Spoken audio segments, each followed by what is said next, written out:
Hey guys, so we have a 3x3 magnetic cube. It's a puzzle, so let's open up and see what it looks like. So inside the box, it actually comes with instructions and the Rubik's Cube itself. And it's actually different colors. I didn't expect it to be different colors, so let's take it out of the paper.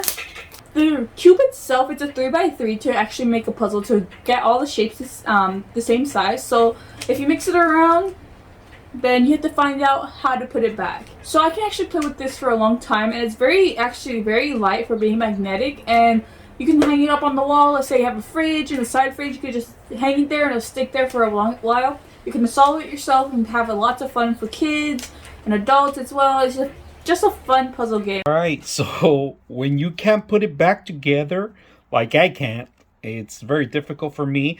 I'm still studying it. One best thing is that they all come apart, all right? Every single little corner comes apart. You could put it back to where it belongs, and you can start again. So this is a great thing about this Rubik's Cube. So if you can't figure it out, make it easier for you. Hope you guys enjoy the video.